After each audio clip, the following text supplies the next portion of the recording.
One of my favorite people is Lindy West.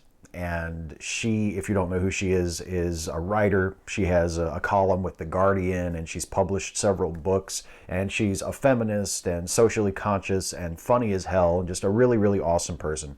And she writes sometimes about cyberbullying and online harassment because she has been the target of a lot of that sort of thing. And earlier this month, she left Twitter. She closed her Twitter account, and she posted an article on The Guardian explaining why that she left. And the reason that Lindy West left Twitter was not because of the harassment she receives, but rather because she perceived that Twitter itself, the platform, the people who run the platform more specifically, were apparently pretty okay with the fact that it has been overrun by white supremacists and anti-feminists and aspiring authoritarians, and they act as though there's nothing that they can do to prevent this, and they're just sort of letting it happen.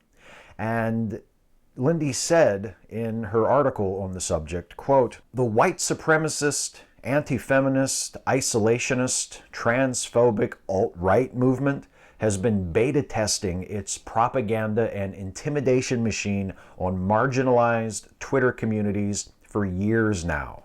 How much hate speech will bystanders ignore? When will Twitter intervene and start protecting its users?" And discovered, to its leering delight, that the limit did not exist.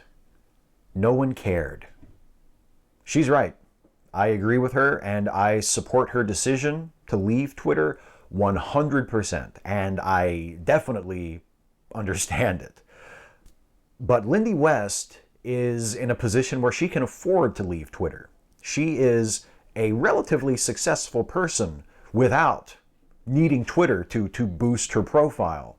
She has a column with The Guardian. She's a published author. She appears regularly on podcasts and radio shows and TV shows. She's Lindy West. Enough people know who she is that she doesn't need to rely on Twitter and to put up with all the bullshit that she gets on Twitter and sees other people getting on Twitter in order to continue to build her career and raise her profile. But for those of us who have smaller audiences, for those of us who have not yet established ourselves to that degree, Twitter offers opportunities that can be difficult to turn our backs on, even if the price we pay for that is that we will be made targets of abuse and harassment. Twitter, because it is so open, and because you can retweet anybody else's tweet, and because anybody at any given time can have the work of anyone else on Twitter put in front of them in their timeline, you have access to people who are so far removed from your everyday social circles that they are practically unreachable. I'll give you an example from my own experience. I have been fortunate enough to cultivate a somewhat respectable audience the last several years through my YouTube work, and thanks to promoting it on social media networks like Facebook and Twitter. I don't think my audience is big enough that I should be bragging about it, but it's certainly a bigger audience than I ever expected I would have, and it's nothing certainly to be embarrassed about. But it's relatively small, all things considered. And yet, because of Twitter, I've been able to at least get faintly acquainted with people with much larger audiences than mine, much bigger footprints than I have, and really, really awesome people like Kat Black or Francesca Ramsey, really, really cool people who now know who I am and know of my work. I don't suffer under the delusion that they're like watching all my videos or anything, but they know who I am. I'll give you an even better example, because one of the really awesome things about Twitter is if you post the right thing at the right time and it gets seen by the right person and retweeted, you can go from obscurity to being a viral sensation overnight. This happened last month to my friend Danielle Muscato, who some of you may know. She is relatively well known within secular atheist circles. She's been an atheist secular activist for quite some years. And last month, she tweeted a series of tweets directed at Donald Trump, where she kind of just went off on him after he was tweeting something complaining about Saturday Night Live, making fun of him. And she just went off on Donald Trump and basically was like, you're going to be the president of the United States. Don't you have better shit to do than this? And her tweets went viral. They were retweeted thousands and thousands of times. And she went from having a following on Twitter about the size of mine to having nearly 100,000 Twitter followers in the space of a couple of days.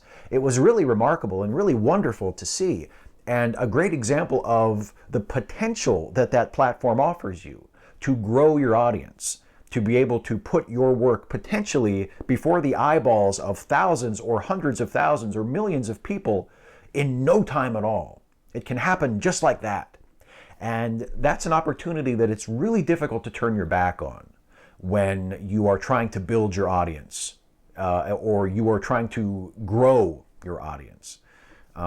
Unfortunately, the price that you pay for having access to that opportunity and that potential to get your work out there in front of a much larger group of people is that you are also potentially the target for incredibly vicious, abusive harassment and trolling, which I have been. I don't talk about it very much in my videos because I find it tedious and it happens to me.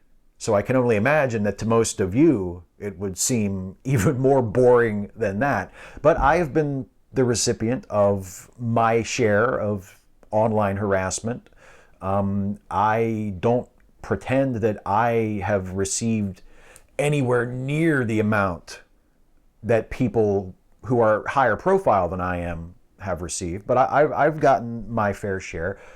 Usually after I have made a video expressing my support for women's equality or racial justice, those topics seem to really set the trolls off for some reason. I don't know. I don't want to go around throwing, wild accusations out like most of them are white supremacists and misogynists and rape apologists, but I'm just saying, when you talk about support for women's rights and you talk about support for racial justice and Black Lives Matter, it seems to really piss them off.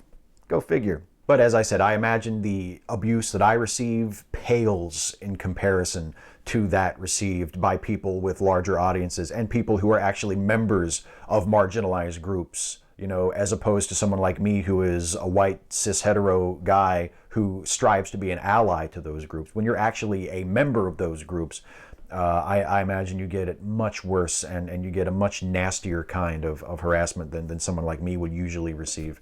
Again, I think about people like Kat Black and Francesca Ramsey and Lindy West and Danielle Muscato, who I can only imagine have received just unthinkably awful, vicious things sent to them through social media.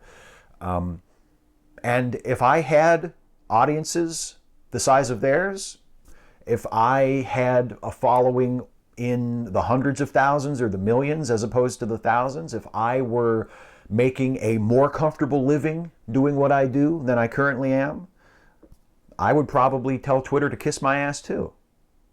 Because at that point, I don't know if it would be worth it. I don't know if the potential gains that I could still make would be worth all of the shit that I would have to put up with.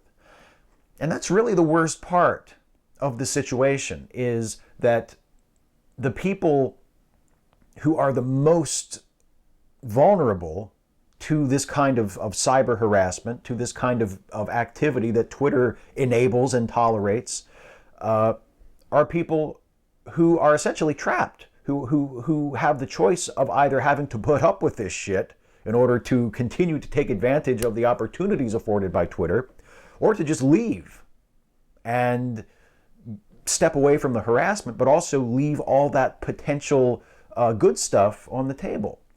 And for a lot of us, for a lot of people who are in my position, it's a price that we feel like we have no choice but to pay, because we get so little support from Twitter itself. Twitter itself treats this as some sort of unsolvable problem, as though they have no idea what to do. And I know that there are people at Twitter who work really hard on this, and I know there are people in the support department at Twitter who work really hard and try to curb the cyber harassment as much as possible. But it's frustrating when sometimes they act as though this is an unsolvable problem, when the truth is, if they got rid of a relative handful of people, just banned a relative few users, maybe, I'm talking like maybe a few dozen people out of the millions of people who use Twitter, maybe a few dozen people who have huge followings and use those followings to direct abuse and harassment and trolling at people. If you just remove those people from the platform, a huge percentage of the problem would be solved instantly. But Twitter, for whatever reason, seems very reluctant to do that. And so they create this environment where the white supremacists, the rape apologists, the misogynists, the xenophobes, the professional trolls who do nothing but instigate and incite harassment and abuse against people for the entertainment of their audiences, they basically have the run of the place. And the rest of us who want to take advantage of the opportunity that Twitter affords are just kind of stuck. And we find ourselves signing on to Twitter every day, and every once in a while we see that our notifications have gone way, way up since the last time we checked, and we hope that it's because someone cool has retweeted us, and not because we are going to find ourselves yet again at the bottom of a dog pile. Hey folks, thanks for watching. Hope you found this one worthwhile. If you did, please like, share, and subscribe. And also please consider helping me to make more videos like this one by supporting this channel through Patreon. You can go to patreon.com/Steve Shives to become a patron. Thanks again for watching, and I'll see you next time.